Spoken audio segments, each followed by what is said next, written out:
sobie o Morshabalu. Co prawda film na jego temat już rok temu trafił na kanał, gdzie analizowaliśmy go, jak tylko został pokazany światu, jakie ma mechaniki i tak dalej. Większość tak naprawdę z predykcji, które gdzieś tam wtedy w tamtej analizie, o których mówiłem, się sprawdziła. Może tam za drobnymi wyjątkami, gdzie nie do końca coś trafiłem, natomiast ostatnio Morshabal był na Celeście, więc też miałem okazję osobiście potwierdzić część tych teorii i gdzieś tam nabrać troszeczkę pewności, doświadczenia w tym, co myślałem, jak działa.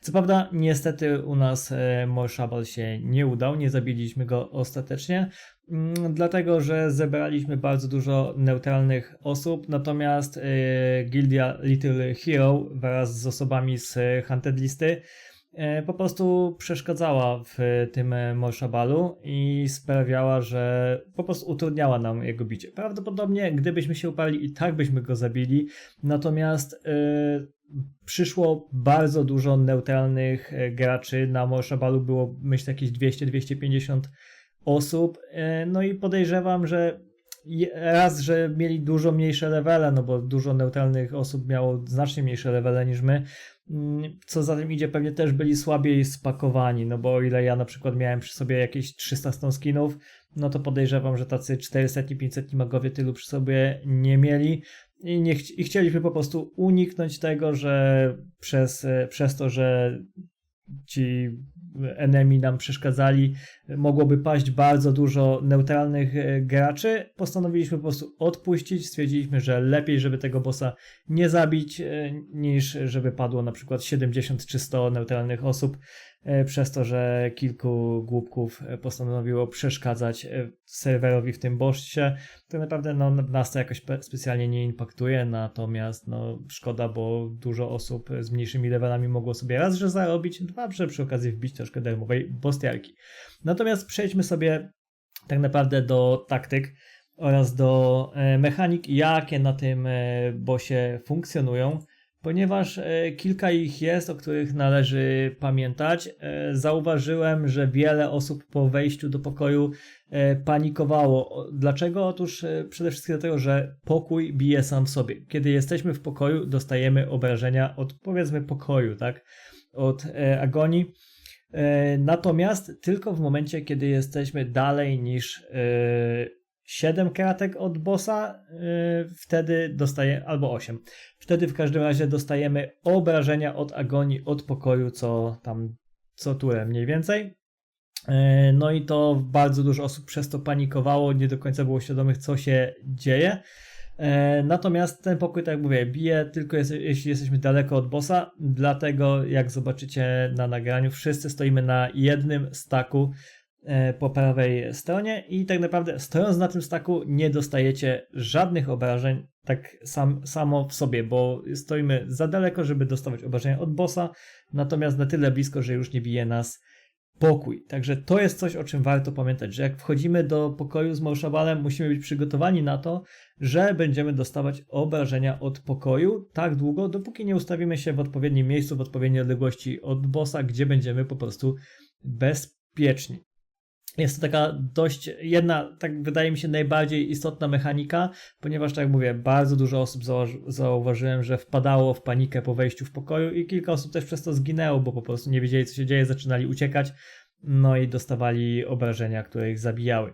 Natomiast drugą istotną bardzo rzeczą jest to, że boss sam sobie odbija obrażenia, tak samo jak filary w pokoju, także pamiętajcie, bicie z run obszarowych automatycznie już na starcie odpada, no bo jeśli traficie bossa plus filar albo kilka filarów, no to nie dostaniecie odbitego damage'u od tylko jednego targetu, tylko od każdego damage, który zostanie odbity, odbije się od każdego trafionego targetu, czyli od każdego filaru plus bossa, więc tak naprawdę na mniejszym levelu, jak nie macie jakiejś utamki na magach zwłaszcza, no to was po prostu wystrzeli, także żadnych run obszarowych raczej nie używamy.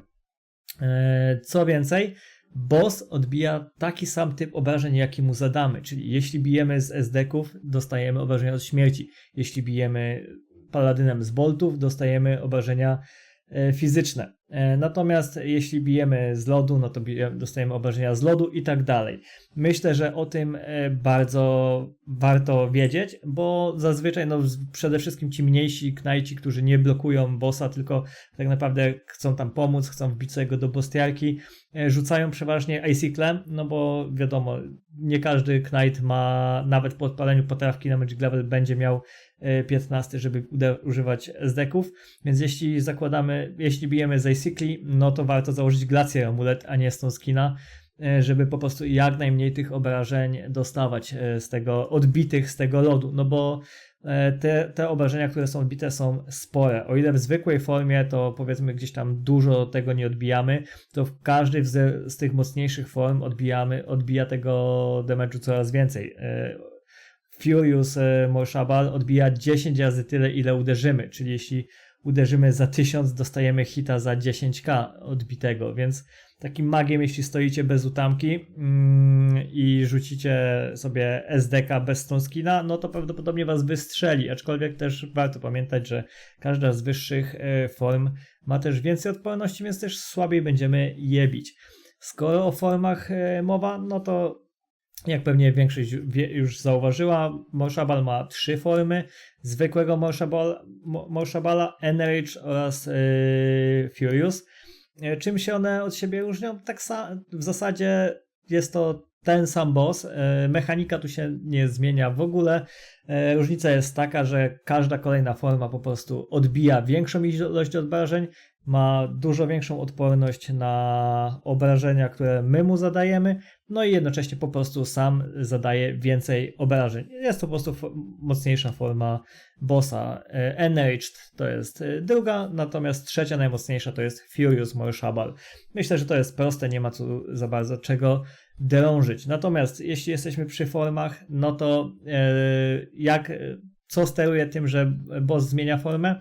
Otóż liczniki, które pojawiają się na bossie. Jak zobaczycie, przy nazwie bossa jest taka mała tarcza z timerami. Jest to coś jak gra w czerwone, zielone, którą pewnie niektórzy ze Squid Game kojarzą. Czyli jeśli boss ma przy sobie czerwony znacznik, czerwoną tarczę, no to możemy go bić, wtedy jest wszystko w porządku i czas nam się odlicza od 25 sekund w dół. Kiedy czas się skończy, znacznik zmieni się na czerwony na 5 sekund i w tym czasie nie możemy bić bossa, bo po prostu jeśli go uderzymy w tym czasie, no to boss zmieni się na silniejszą formę i dotyczy to każdej z form.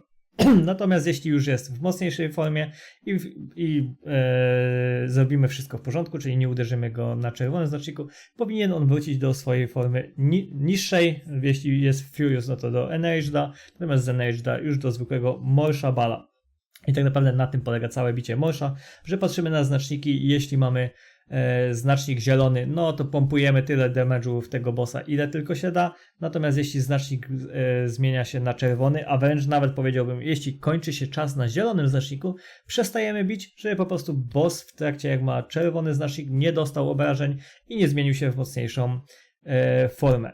To jest taka jakby jedna z ważniejszych, to jest chyba najważniejsza tak naprawdę sprawa, no bo tak jak mówię, w mocniejszej formie bardziej będziemy obrywać, no i nawet na tym Stone Skinie będzie to bolało. Co warto jeszcze wiedzieć? Na knightach również, na głównych blokerach, na światach tych nowszych, czy to PvP, czy non-PvP, będziemy go bić w tym samym miejscu po prawej stronie pokoju, tak jak widzicie to zresztą na nagraniu. Natomiast na światach Retro Hardcore PvP lub Retro PvP po prostu, tam będziemy go bić po lewej stronie od teleportu, bo po prostu na tamtych światach nie da się stakować i jedynym sposobem, żeby zestakować kilka lub kilkanaście osób na jednym SQM-ie, to jest właśnie po wejściu w teleport. Wtedy wszyscy shooterzy stakują się pod tepekiem, natomiast knighti, tylko w tej wersji potrzebują 4, nie 3 knightów. Natomiast na tych wszystkich nowszych światach z nowym systemem PvP, czy na non-PvP, będziemy go bić po prawej stronie. Tu potrzebujemy 3 knightów. ponieważ dwóch go blokuje, natomiast jeden musi być zawsze na podmiankę, ponieważ na knajtach pojawiają się staki. Znaczy przede wszystkim na głównym na knajcie, który ma aggro w tej chwili od bossa, pojawiają się staki. Kiedy staki dojdą do 20, to dostanie on masę damage'u dodatkowego, będzie bardziej obrywał tego bossa. Do tego jak staki dochodzą do 20, to knajci się muszą po prostu zamienić, tak żeby inny knajt złapał w tym czasie główne aggro i wtedy jest wszystko cacy. I co ważne, przede wszystkim zawsze musimy pilnować, żeby nie połączyć chaina między blokerami a shooterami, ponieważ jeśli stoimy zazwyczaj powiedzmy 5-6 SQM-ów od bossa stoją wszyscy shooterzy zestakowani na jednym SQM-ie. Jeśli połączymy chaina, czyli staną osoby obok siebie od shooterów do blokerów, czyli ten jakby łańcuch ludzi będzie połączony na każdym SQM-ie, to boss może rzucić lodowego chaina, który zadaje kosmiczne obrażenia, bo zaczynają się chyba od około 4000, natomiast za każdego kolejnego SQM-a, za każdą kolejną osobę te obrażenia się zwiększają, więc większość osób po prostu wystrzeli na buta i warto o tym wiedzieć. Ja osobiście jak ubierałem się na Morshabala, to założyłem Stone Skina, jakieś tam odporności od śmierci, natomiast oprócz tego całą resztę założyłem z odpornością od lodu, żeby jak najbardziej w razie czego zredukować obrażenia otrzymane od tego chaina. O tym warto wiedzieć, ten chain bije z lodu, więc Stone Skin nam tutaj nie pomoże, natomiast żeby ten chain przeleciał po shooterach, to musi się po prostu zamknąć linia między blokerami a shooterami i tego unikamy, staramy się, żeby tak się nie wydarzyło. Właśnie to jest ten aspekt, którego chcieliśmy uniknąć, żeby po prostu te osoby, które przeszkadzały, nie zamknęły tego chaina, żeby po prostu masa osób przez to nie padła. Co warto jeszcze o Morshabalu wiedzieć? No to, że wraz ze spadkiem jego poziomu zdrowia zwiększa się jego odporność na ataki, czyli tak naprawdę, no jak widzicie na nagraniu, my do czerwonego zjechaliśmy go w jakieś 2 tury tak naprawdę i dostał mega omłot, no bo mówię, no było z 250 osób, może więcej nawet na tym Morshabalu, więc bomba była potężna, natomiast im ma mniej HP, tym ma więcej odporności, jak jest tak naprawdę z czarnego HP, poziomu HP, dobić go już jest naprawdę dużo ciężej niż tak naprawdę zjechać go do tego czerwonego HP. Co więcej, kiedy ma już bardzo mało życia, zaczyna uciekać, więc dlatego musi być zamknięty przez 2 knightów. No i pewnie jak zauważycie, gdzieś tam wszędzie rzuca się albo te takie kwiatki, albo parcele, dlatego że boss fearuje, więc żeby po prostu czy blokerzy, czy shooterzy nie dostali feara, nie zaczęli nagle uciekać, biegać po rumie, no to właśnie po to się zamyka wszędzie przejścia parcelami dookoła, czy tam tymi kwiatkami, żeby ten fear po prostu na nas tak jakby nie zadziałał. I tak naprawdę to są najważniejsze aspekty, o których trzeba pamiętać, kiedy wybieramy się na tego bossa, czyli knajci muszą się zmieniać, blokerzy główni muszą się przerzucać, jeśli staki zbliżają im się do 20, do tego trzeci knight musi być na podmiankę. 2. Jeśli bijemy z fizyka albo ze śmieci, czyli ze zdeków generalnie, czyli dotyczy to głównie paladynów i magów, no to zakładamy Stone Skina, żeby zredukować sobie obrażenia, które boss odbija. Natomiast jeśli knajci biją z Icicli, no to ubieramy się pod lód po prostu, no bo to z lodu będziemy dostawać te odbite obrażenia, a nie ze śmierci, dlatego często knajci mogą, zwłaszcza te mniejsze levele, mogą być po prostu zdziwieni, że nagle dostali masę damage'u, mimo że mają Stone Skina założonego. No nie, no Stone Skin niestety nie działa na odbite obrażenia. 4. Nie zamykamy chain połączenia, jakby nie stajemy tak, żeby chain mógł przelecieć od blokerów do shooterów, no bo po prostu prawdopodobnie tych wszystkich shooterów wystrzeli. Można to było zobaczyć na Gentebrze, jak pojawił się po raz pierwszy, jak nagle od jednego chaina, przez to, że jedna osoba stanęła pomiędzy blokerami a shooterami, wystrzeliło chyba z 50 osób jednym chainem. Także to był spektakularny widok. No i tak naprawdę to jest najistotniejsze. No oczywiście nie bijemy na czerwonym, przestajemy bić zanim czas na zielonym się skończy. O tym należy pamiętać. Pamiętamy, że pokój, jeśli stoimy dalej niż 7 SQM-ów od bossa, po prostu nas bije. Dlatego powinniśmy się wszyscy zestakować na jednym SQM-ie. Zresztą tak jak to było u nas, tak jak widzicie, wszyscy stoją na jednym SQM-ie, bo po prostu to jest SQM, który jest bezpieczny. Na tym SQM-ie nie dostajemy ani od pokoju, ani od bossa. Jedyne obrażenia, jakie w tym miejscu dostajemy, to obrażenia, które odbija boss w momencie, kiedy my go bijemy. Także na to musimy być przygotowani. To jest tak naprawdę jedyne zagrożenie i łatwo to przede wszystkim przewidzieć, no bo przynajmniej nawet jeśli będzie w formie Furious, gdzie odbije 10 tyle obrażeń, no to przynajmniej wiemy, żeby przypadkiem nie rzucić SDK, póki nie założymy nowego Stone Skina, tak? Myślę, że to jest bardzo istotne. Oczywiście Stone Skiny, Maiteringi, Knajci, którzy biją z Icicli, Glacier amulety, ci, którzy biją ze zdeków z fizyka, odporność na fizyka, na śmierć, natomiast ci, którzy biją z lodu, no to odporność na lód warto sobie ubrać. To jest na pewno bardzo, bardzo ważne. Z takich dodatkowych informacji, no to jeśli wyjdziemy z pokoju, no to nie możemy do niego wrócić przez 3 minuty, jest taki jakby cooldown. Jeśli boss w momencie, kiedy ludzie są w pokoju, boss nie będzie atakowany, nie dostanie żadnego damage'u przez 40 sekund, no to wszyscy z tego pokoju zostaną wyrzuceni i oczywiście będą musieli odczekać cooldown, a walka zostanie zresetowana, więc po wejściu będziemy musieli zaczynać od nowa.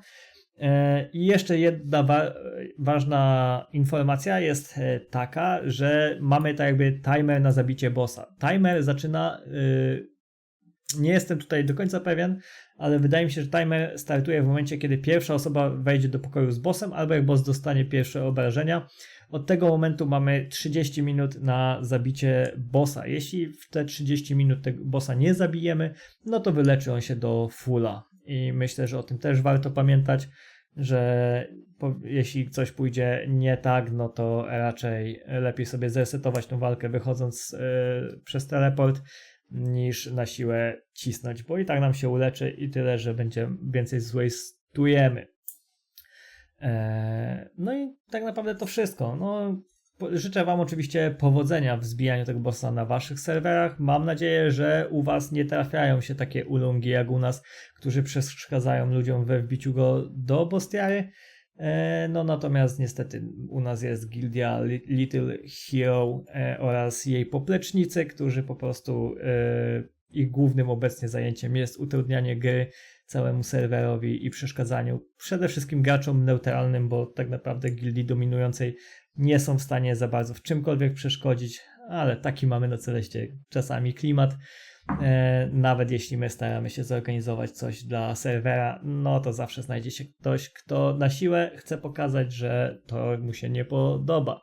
Także mimo wszystko ja na Celestę zapraszam, bardzo fajny serwerek. A dzisiaj to już wszystko. Cześć, trzymajcie się, do usłyszenia i powodzenia.